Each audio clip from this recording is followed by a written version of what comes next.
Let's try to make this fast. Kamala did not win because she's a woman.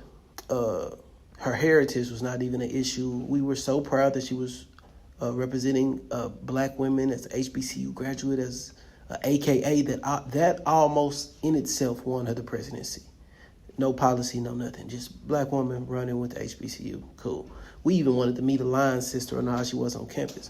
The problem wasn't even that she was caught in lies, because our politicians lie. She was just caught in a little more lies than normal. And the small stuff we didn't even sweat. For example, the Photoshop pictures of her with her grandmother that died before she was born, or the McDonald's employee claim with the Photoshop picture. The thing was, it's like, why would you even do that? Her extraordinary assent to presidential nominee wasn't even questioned. The problem wasn't her mother's connection to the CIA or MK Ultra program at McGill University, where she grew up in Canada. It wasn't her father's connection to Marxism, or how he was born in British Jamaica but traveled as a child all across the world and then grew up and was a Marxist Hindu professor. A huge problem was what happened in California with truancy, where people were getting arrested because they had sick children who were missing school, and she stood on that if your child misses so many days, the parents should be arrested. And after she did that, so many people were arrested that it allowed companies to swoop in and literally take advantage. Then there were take advantage of mortgages. Then there were 1,900 men who were held in jail after their release date under her watch in California. But even bigger than that, the biggest red flag of them all was her allegiance to global elites. Directly and indirectly, one of her biggest donors and contributors was George Soros. And he is a man known so much for destroying economies and meddling in political affairs to benefit himself that he is banned in multiple countries. His birthplace, Hungary, passed the Stop Soros law. And it was aimed at limiting his organizations, because organizations funded by Soros were supposed to support migrants and refugees, and that would have allowed him to be able to control the people that didn't have access to jobs. He could have given them jobs and things to do inside of that country to do anything he wanted.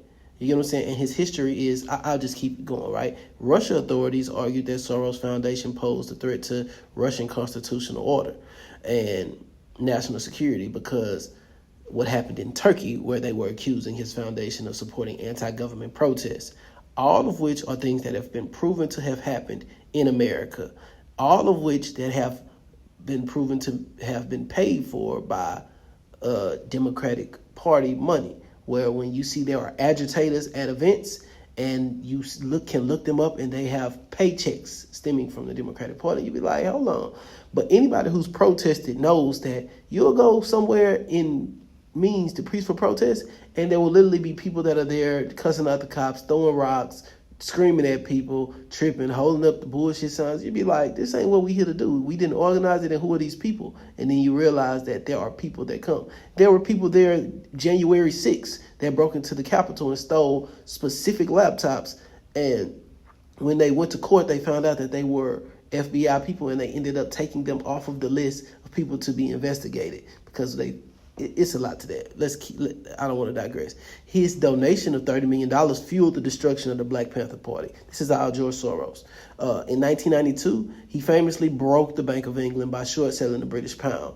Meaning, okay, he made $1 billion in profit by hurting the UK economy because he devalued the equity of their money, which is someone we don't want around our money, our already unbacked dollar, because he could win $1 trillion betting on us to lose if we continue to allow countries to reduce their reliance on the US dollar, as we have done in the last few years. Then she failed to prosecute Stephen Munchin's bank, One West Bank, who had widespread misconduct in California that led to the complete gentrification in San Francisco. Because from 2009 to 2015, prosecutors at California's Attorney General's office said they had found thousands of violations of foreclosure laws by the bank. But after Soros' money put Kamala into her seat as district attorney. She dismissed the case because he was an investor, and then he sold the bank for $3.4 billion a few months later. Then, talking about raising taxes on the rich, that would not benefit the middle class or the poor because they would stop doing business in America, or meaning they could keep their money in other places so it wouldn't get taxed as much, or they would just pay their employees less so they can keep more of the money. So the narrative that people in America don't want one woman in charge is a lie, because if she was a man with this same background, she wouldn't have even been considered. The fact that she was a black woman is what allowed us to be able to promote her. Then we got the pharmaceutical drug companies with long histories of criminal misconduct, and people like Anthony Fauci, who has committed crimes against humanity clearly, partnering with the Democratic partnering with the Democratic Party so much that Obama had to tell him in 2014 to stop. You get what I'm saying? His money funded Wuhan and eventually started the pandemic that he magically had a pre-made jab for. Now him and Bill Gates are running around the world making money off of murder, and you can't talk about it online because the freedom of speech is being infringed upon. Like in the UK, people are being arrested for tweets, and this administration was trying to do the same thing. And then Waltz pick him as a running mate, and people talk about Trump's sexual SA claims, but his background is full of perversion and claims of SA on minors of the same sex, and those rumors aren't surprising because in Minnesota he made a sanctuary for LGBT community, agreeing that kids as young as 2 should be able to decide their own gender. Like, what the fuck is that? Why would you open the door for that? And why would you put him as a running mate? And I don't really care what TV says, you know what I'm saying? Because we do research. And we remember when we weren't flooded with sexual fluidity and 100 genders. And I see value in racism, which is kind of crazy to say. But because prior to 1965, black people created a culture of intelligence, knowing the law, schooling the children. We were smarter, stronger, healthier, more aware. Adults had group to help build community together. You know what I'm saying? Once the government took over neighborhoods, then dropped drugs, propaganda, blaxploitation, mass incarceration, began paying for violence to be popularized in society over revolution. Our people had such a hard time defining who was against us that we started looking at each other. And now all of the YNs got ops that look, act, and think exactly like them.